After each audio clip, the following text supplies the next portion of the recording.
Hey, welcome to This Week in Pharmacy. And what a week it's been. It is what is today? The 14th already? The 14th of March. It's 2025, and I'm telling you, it's going a little fast already. This is a fast first 3 months, our first quarter. I hope your week has been good. Mine's been spectacular. Things that are happening in the pharmacy industry is positive stuff, and we're going to get into that. And how technology is really starting to make even bigger impacts than what I remember when I was in pharmacy 20 years ago. And it makes me think of what the next phase is, especially with artificial intelligence, with technology vendors becoming a little bit more keen, and then the future of staffing, the future of how staff will work, what type of staff versus your pharmacist, your primary staff, your supportive staff with your technicians.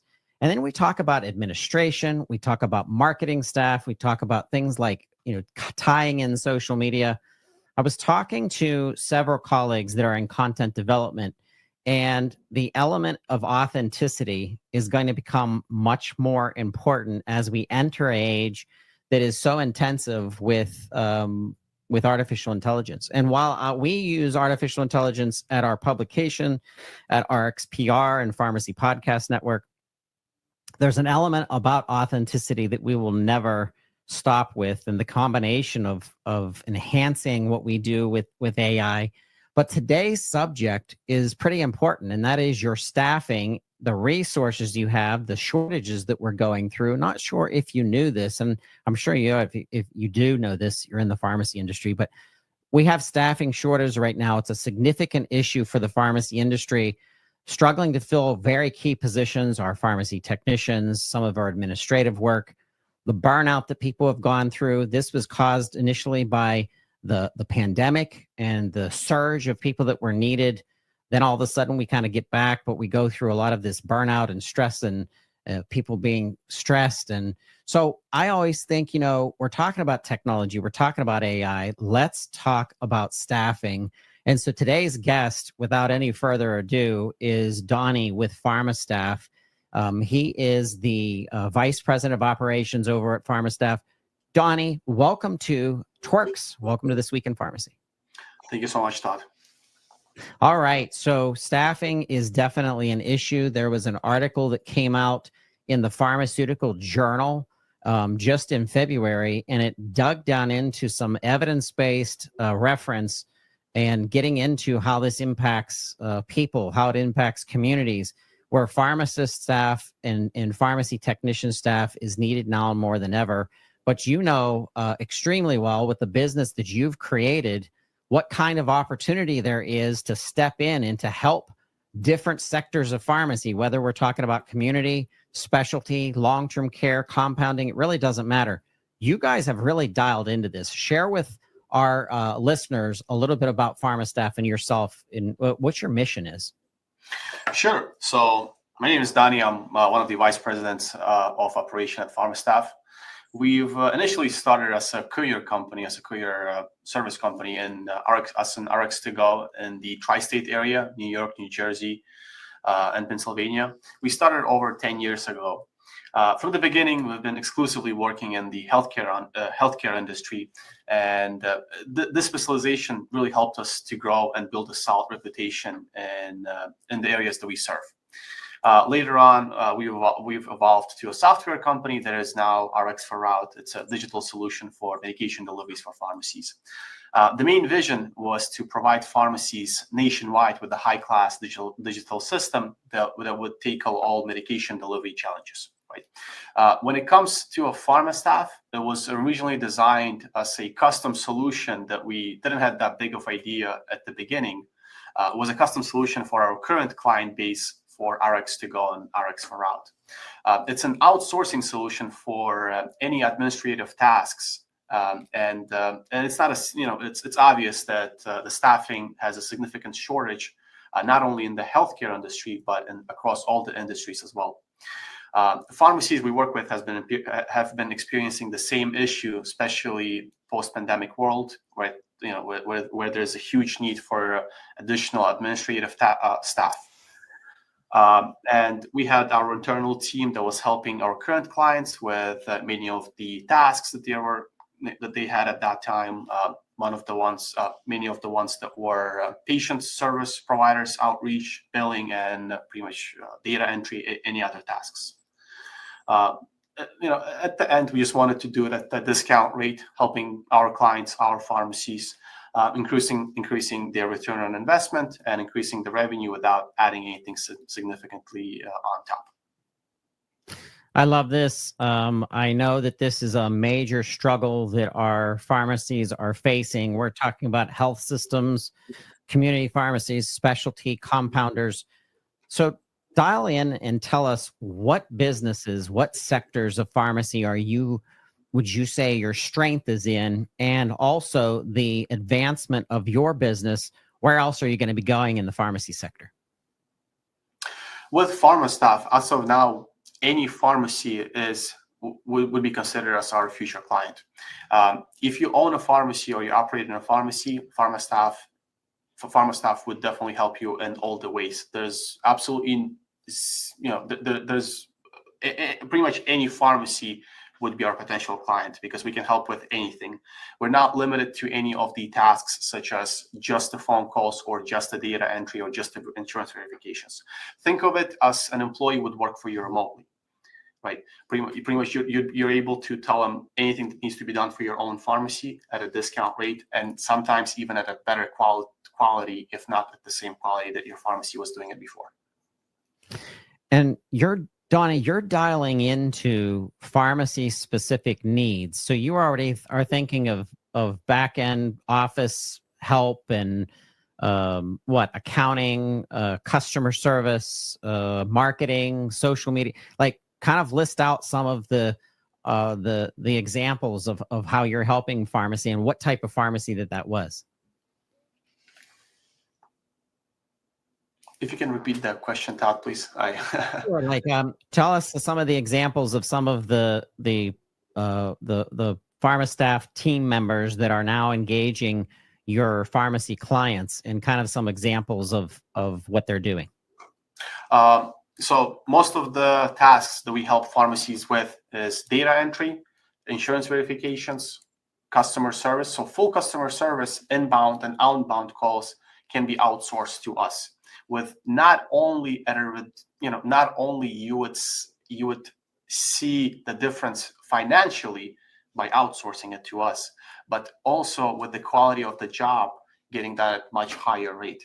Because all of our team is specifically trained and designed for a customer service, if it's a customer service, for a data entry, if it's a data entry. We are familiar with your current PMS systems. Does not matter what it is, PrimaRx, Pioneer, Liberty. We work with all PMS systems. We're able to connect. We have dedicated people that are trained for years and has been working at the similar positions that would be able to assist you with any of the current help, with any of the current positions that you need.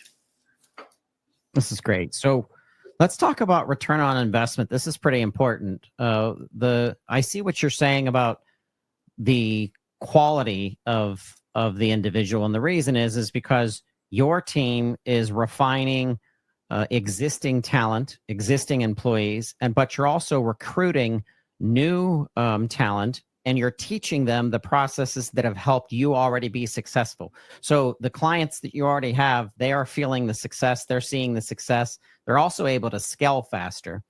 And so talk to us about return on investment with clients that are working with pharma staff. So as of now, pharma staff shows somewhere between 4 to 7, 8 times return on investment on a monthly basis. Again, it's all based on what staff is actually doing. Are they patient outreach? Are they provider outreach? Are they handling inbound calls, outbound calls? The ROI fluctuates based on the baseline, and as I mentioned, it's 4 to 8 times. So it is a substantial ROI. When you look at not only the cost saving, but we're also eliminating the top line spend, but we also increasing, but while also increasing the bottom line output as well. That's great. So I also understand from conversations that you and I have had that you're able to do other things other than beyond addressing the staffing challenges. How other ways has pharma staff been helping clients? So the next biggest problem in the industry is obviously keeping the employees, right? The current turnaround rate in the country is about 25% between 6 to 9 months. Practically speaking, pharmacies go through employees vetting process, conducting the interviews, spending months on onboarding and training, and then employee decides to leave. And what happens after? The company has to go through the same process again and again. And then pharmacy, pharmacy would have no other option than to spend thousands of dollars on training, vetting, interviewing. So doing the same process again and again, every 6 to 9 months. Outsourcing in this day would just be a biggest relief in the recruitment overheads. The hiring process, our hiring process, takes up to 2 days. And even if the restaffing is required, it can be just done within 48 hours upon the request. Also, the outsourcing is the best way to deal with the seasonal workflow, whether it's a flu season, vacation period, or just in general busy period, or in general pharmacy is growing, and you need any additional help for just a few months. We're able to help you with that as well. Excellent. So I'm also thinking of just general costs and certification and training and onboarding. Kind of go into why a pharmacy owner would say, operations person would say, hey, I should outsource instead of hiring internally. So number one, obviously, it's the cost, right? We would reduce your payroll for up to 78%, eliminating the amount of resources spent on internal hours used on sourcing, training, and onboarding. And the hourly wage for a representative will be approximately 4 times less. So you would pay us to do the same job at a better quality than someone in person internally 4 times less, up to on average. Obviously, depending on what position are we filling. Yep. Also, certification. The certification of the outsourced staff lies exclusively on us, which automatically eliminates all the overheads for the clients. And one of last but not the least, the training and the onboarding. We would analyze your workflow. We would take whatever it takes to train your people that would work for you outsourced. And we can also send out one person we could also send out a person to learn from your pharmacy on site. If needed, we can also do an online training process as well. So it's important to have partnerships with organizations that are key to the pharmacies that are out there. And we're talking about technology vendors. We're talking about wholesale vendors and integration people, custom software people. You've established some key partnerships, especially with those pharmacy management systems. You've already mentioned some of them, but you were talking to me about Pioneer and PrimeRx, also Liberty, McKesson, and SweetRx. Pharmacy Podcast Network already works with PrimeRx. That's a fabulous system. And there's other ones that we're working with that we're definitely going to introduce you to. But talk to us about strategic partnerships that kind of give the pharma staff advantage from a competitor's perspective. So the main difference between pharma staff and any other outsourcing providers in the market that you might meet is that we are specifically, exclusively focused on pharmacies and healthcare providers. We don't help in any other industry. Where we have not been in any other industry. We've been at the pharmaceutical, at healthcare industry for over 10 years. We understand the whole struggle. We work with the pharmacies. We talk to them on a daily basis, right? The main difference is pharma staff is specifically designed for the healthcare industries. We've established the official partnership with many of the PMS systems, as I mentioned earlier, Pioneer, PrimeRx, Liberty, McKesson, TWIRx. And our staff is aware of the pharmacy's needs, business operation, and processes as they get continuously trained before starting to work for the pharmacy. Another point is we have to offer, we have one of the most affordable rates on the market. Taxes, insurance, equipment, any additional employment costs are covered, right, by us. Once again, pharmacy can hire for a specific period of time without being tied up to anything. It's month-to-month contract. We don't have to tie you up with anything. We're so assured that you would love once you would try it out, once you see that we don't need to tie you up with anything. We have dealt with many of the customer requests, starting from prescription refills, patients and vendors outreach, co-payments, billing, payrolls, plenty of other administrative tasks. For example, we have worked with the pharmacy, and they shared how they've been taking half of the day responding to the patient's calls, text messages, not being able to focus more on the important tasks as they should. Delegating these requests help them not only prioritize the medication management, live patient care, but also in general optimize their current workflow and current processes. And this can happen to any pharmacy. We can come in, evaluate the existing internal workflow, and show you how can we fit in and mimic what your present workforce is doing at a reduced cost. That makes sense. I've thought a lot about this because I want to see pharmacies succeeding. I know the pressures that are on our pharmacies today. A lot of that ties back to PBM reform and how they're getting paid.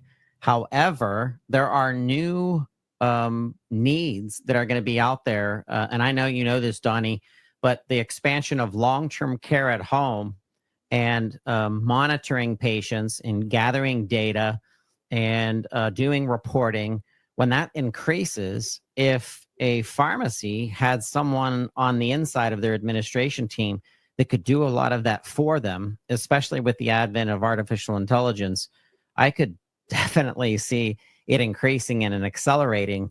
So talk to us what it looks like. What's the process to get started with pharma staff? How's it work? So we would manage an internal outsourcing team that we would vet each candidate before presenting it to the pharmacy. They work internally with our umbrella companies as a representative at some level. So these candidates won't just be vetted, but they would be really comfortable in the medical aspect of the pharmacy's vertical. After that, we would provide a pool of talent pool for a interview for the pharmacy.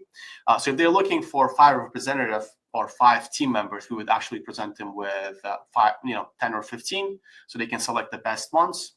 Later on, we would move on to a training based on the client's needs. And then we would represent those reps back to the client, making sure that they perform specifically at the rate or at the work that was agreed upon.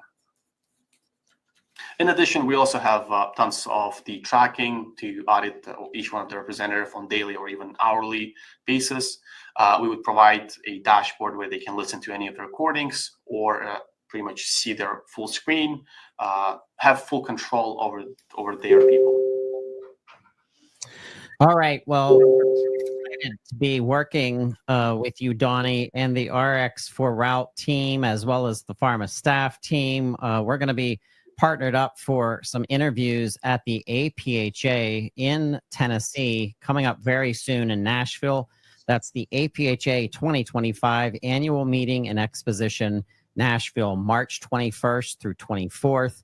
Come visit the Pharmacy Podcast Network. Give us your quote of how you think pharmacy is changing, the impact of digital health and technology. We're going to have some disease state discussions, specific presentations, and podcast content. Excited to be working with your team, pharma staff, Donnie, and we look forward to spending some time with you in Nashville. Look forward. Well, thank you so much, Todd. All right, we'll be right back. Just hang on, and we're going to have a quick commercial from our sponsor, and we'll be back with more of This Week in Pharmacy.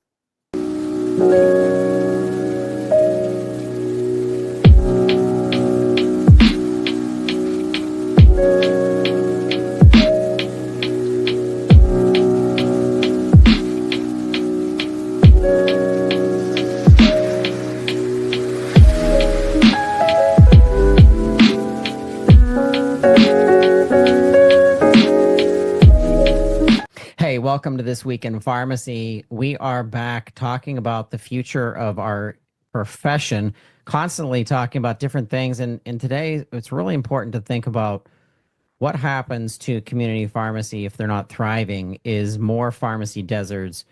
And there's so many components in helping that to not happen. It of course it draws back to reimbursement and how a pharmacy gets paid, but there are other strategies to help independent community pharmacies leverage technology, leverage other partners, and how that becomes evident in those partners' strategies and services and even technology. And we even talk about software systems that are super efficient for independent community pharmacy. Today, we're going to be talking about partnering with a unique dosage form organization and generics supplier, FH2 Pharma. And when we return, we're going to jump into a discussion with Matt Bouchard, and we'll be back on This Week in Pharmacy. Hey, I'm here with Matt Bouchard from FH2. Matt, welcome to This Week in Pharmacy. Thanks, Tom. Happy to be with you. All right. So, Matt, I'm excited about understanding what FH2 Pharma is doing. You're going to be presenting yourselves and your organizations at the Profit Summit 2025 in Dallas. That's coming up pretty quickly. At the Profit Summit, it's March 23rd through 24th. When I learned about the organization from Bruce Nealon, and you're actually going to be doing another presentation, a show with him, it was very unique. You're 100% sourced from the United States. Everything that's here and is made is in the country. That actually gives me comfort as a consumer of where those generics are coming from and how things are manufactured. But give us an overview of yourself, Matt, and FH2 Pharma. Sure, thanks. I'll be happy to.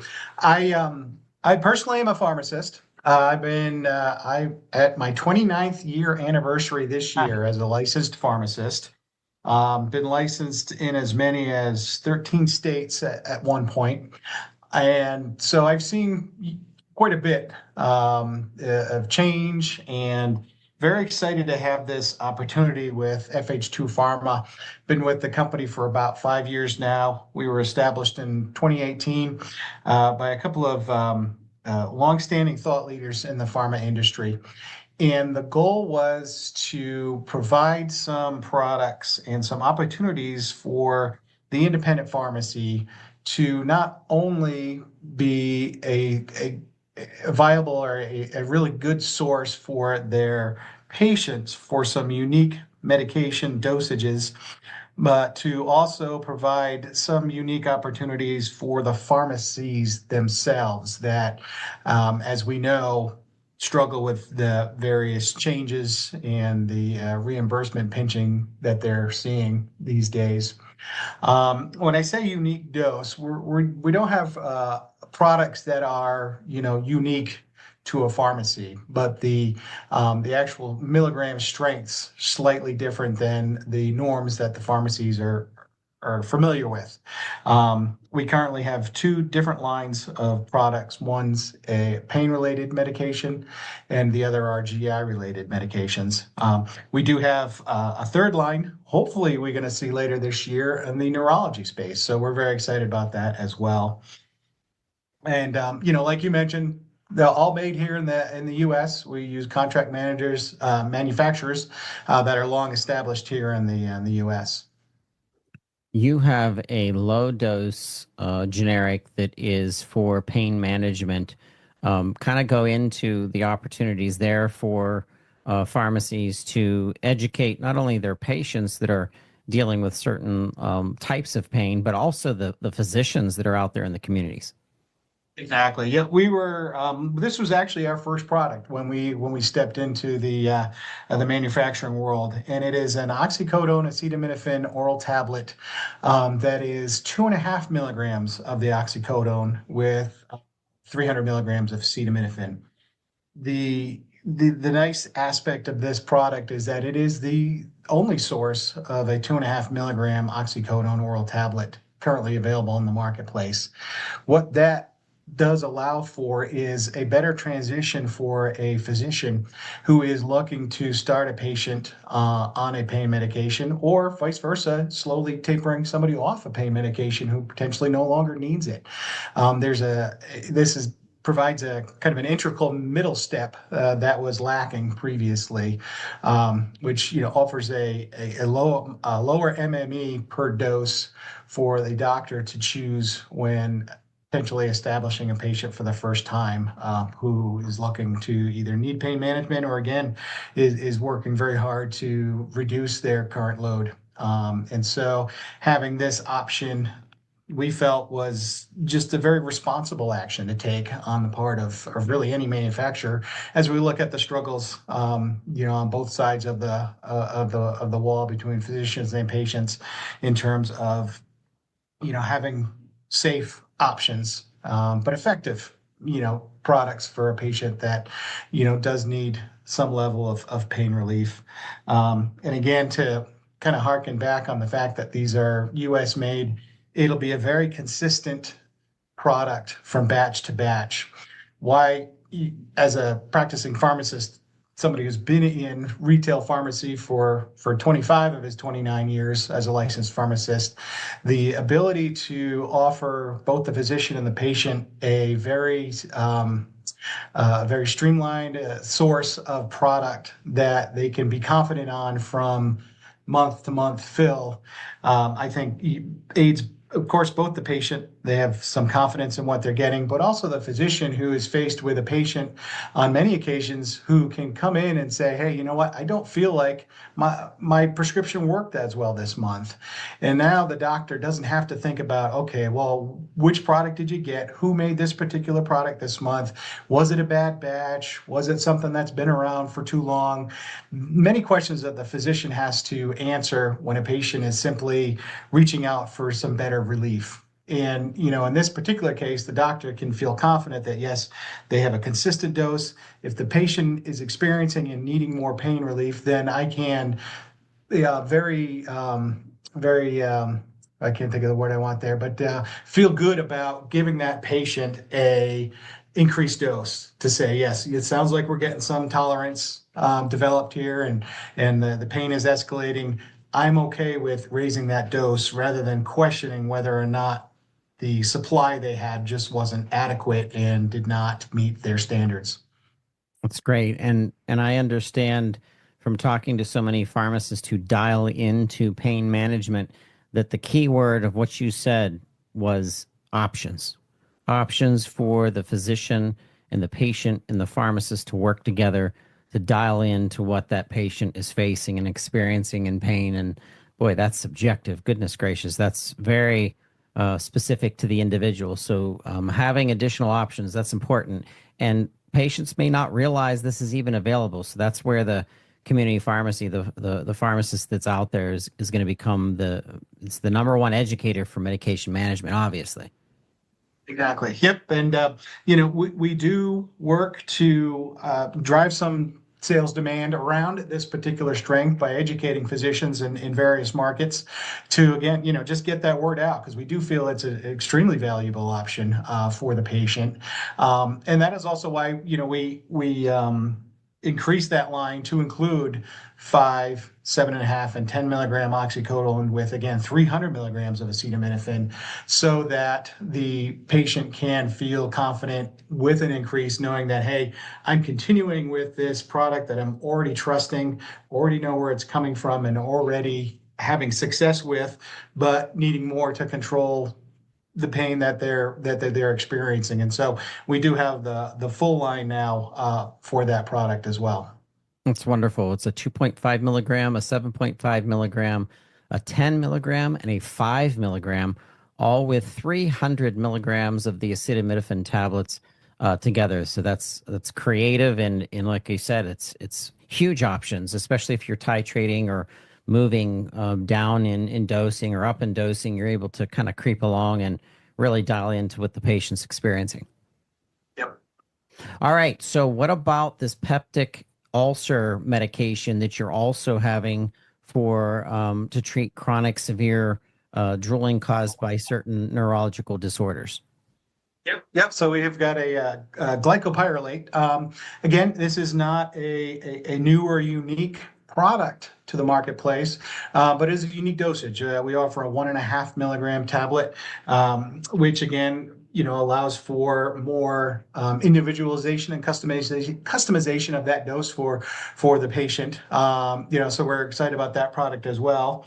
And then not long after that, we introduced the ursodiol, which is for the prevention of gallstones in patients experiencing rapid weight loss.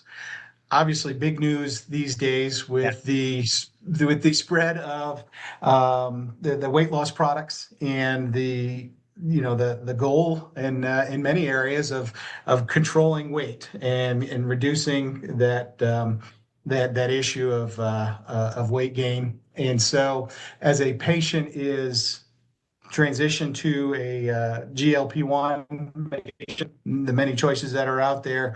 Our product in a 200 and 400 milligram dose are perfect add-ons for that patient who is going to experience rapid weight loss with the addition of those other prescriptions that they would be taking. It's a silent problem.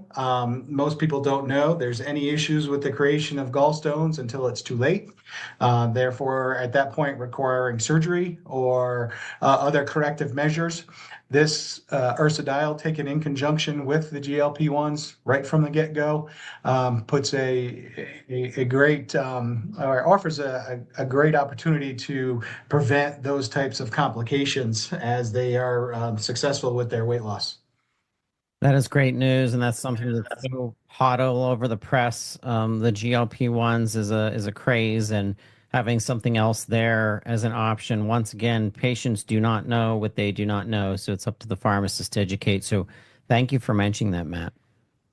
Yeah, we're excited about that. Like I said, especially around the industry and the way it's progressing and the opportunities that many patients have to attack a weight loss issue that they're experiencing. And the last thing you want to do is experience an increase in health because you're losing weight, but then have this auxiliary side effect or issue rear its ugly head when all you're trying to do is get healthy. Absolutely. Absolutely. So you're also assisting specialty pharmacies that are out there in instances where they're dealing with patients on a major primary medication, but then there's ancillary opportunities that you're bringing to those specialty pharmacies as well.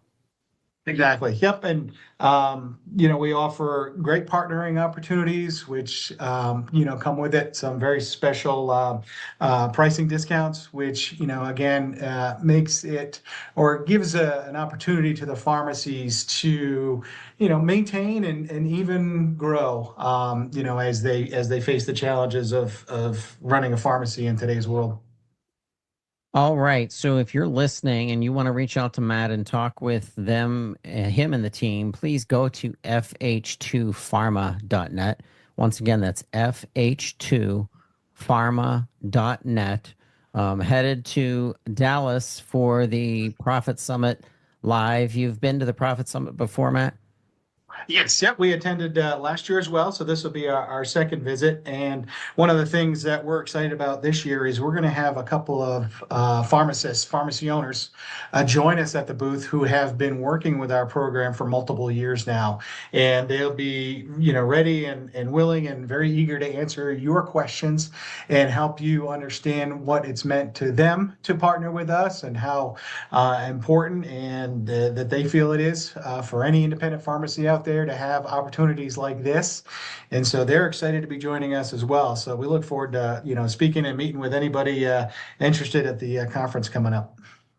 Love it. And the conference is an excellent conference. It's always packed with lots of great tips and information, and the vendors that go are very strategically tied in to the whole genre, the whole theme, which is generating more profits for your independent community pharmacy. So reach out to Matt, set up an appointment before you go, but you'll be hearing more from Matt and the FH2 team on the Pharmacy Podcast Network.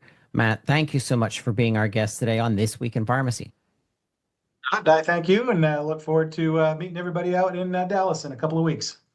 All right, go to fh2pharma.net. That's once again, fh2pharma.net. And we'll be talking with you soon. Thanks for listening to This Week in Pharmacy.